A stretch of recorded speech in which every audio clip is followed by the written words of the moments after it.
Kucing Yule atau kucing Natal dalam bahasa Islandia disebut dengan Jólakötturinn atau Jólaköttur. Jólaköttur merupakan kucing besar dan ganas dari cerita rakyat Islandia yang konon bersembunyi di pedesaan bersalju selama musim dingin dan memakan orang-orang yang tidak menerima pakaian baru untuk Natal. Cerita ini berasal dari setidaknya abad ke-19 dan terkait erat dengan industri wool sejarah Islandia. Dalam versi cerita lainnya, kucing itu hanya memakan makanan orang-orang yang belum menerima pakaian baru. Jólakötturinn sangat terkait dengan tokoh-tokoh lain dari cerita rakyat Islandia karena dianggap sebagai hewan peliharaan raksasa wanita Grilla dan putra-putranya Yule-Lax. Dalam cerita rakyat Islandia, Grilla adalah entitas mengerikan yang tinggal di hutan belantara Islandia. Nama Grilla pertama kali tercatat dalam sumber-sumber abad pertengahan. Namun, referensi paling awal yang jelas tentang jenis kelamin Grilla dan hubungannya dengan Natal baru berasal dari abad ke-17. Dalam puisi-puisi abad ke-17 tentang Grilla, ia umumnya digambarkan sebagai wanita tua seperti troll yang mengerikan dan rakus yang berkeliaran di antara pemukiman manusia dan meminta sedekah dari orang-orang yang ditemuinya, seringkali memakan anak-anak nakal selama musim Natal. Penyebutan pasti pertama tentang kucing Natal berasal dari kumpulan cerita rakyat tahun 1862 karya John Anason. Kucing Natal digambarkan sebagai binatang buas jahat yang akan memakan mereka yang tidak mendapatkan pakaian baru atau memakan bagian Natal mereka, yaitu porsi makanan tambahan yang diberikan kepada penghuni pertanian. Kucing Natal Islandia sangat terkait dengan lanskap negara tersebut dan musim dinginnya yang brutal. Legenda ini mencerminkan fakta bahwa musim yang keras dan dingin ini menuntut upaya kolektif dari penduduknya untuk bertahan hidup. Lebih spesifiknya, kucing Natal berfungsi sebagai insentif untuk melawan kemalasan. Alih-alih memilih korbannya secara acak, kucing Natal dalam legenda menargetkan orang Islandia yang belum menerima pakaian baru sebelum Natal tiba. Hubungan yang tidak biasa antara pakaian dan kelangsungan hidup ini dapat ditelusuri ke ketergantungan historis Islandia pada produksi wool.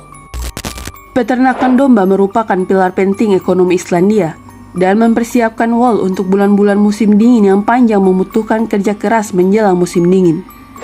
Para pekerja yang dengan tekun berkontribusi pada tugas tersebut diberi hadiah berupa pakaian hangat yang terbuat dari wool yang baru dikumpulkan.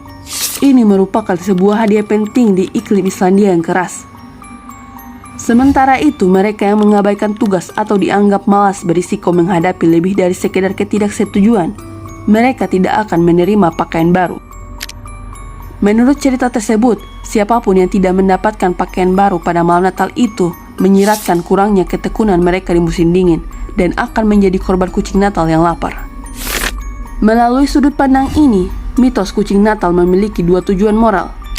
Yang pertama sebagai pengingat akan pentingnya kewajiban, dan yang kedua sebagai penguatan kebutuhan kolektif masyarakat untuk mempersiapkan diri menghadapi musim dingin.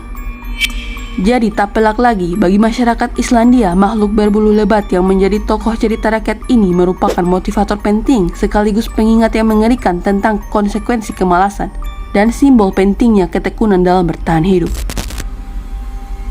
Kemunculan kucing Natal sebagai bagian dari cerita rakyat Natal Islandia terjadi pada tahun 1932. Ketika Jóhannesur Kotlum menerbitkan kumpulan puisinya Jólinkoma atau secara harfiah dikenal dengan Christmas is Coming.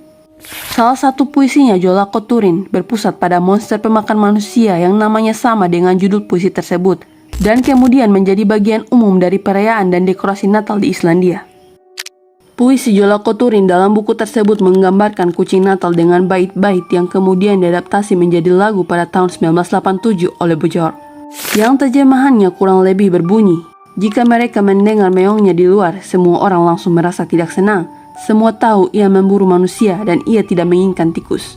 Puisi itu juga menyebutkan kelemahan kucing Natal terhadap pakaian baru. Anak-anak kecil berdiri dengan wajah merah merona dan bangga mengenakan pakaian baru mereka, karena semua yang memiliki sesuatu yang baru untuk dikenakan menjauh dari cengkraman kucing. Bagi Helga Follersen, kurator etnologi di Museum Nasional Islandia, meyakini bahwa legenda ini murni pragmatis, yang merupakan upaya untuk meningkatkan produktivitas pekerja. Karena bagaimana mungkin seekor kucing sebesar rumah dengan nafsu akan darah manusia bisa bertekuk lutut hanya dengan melihat kaos kaki atau sweater baru yang keren.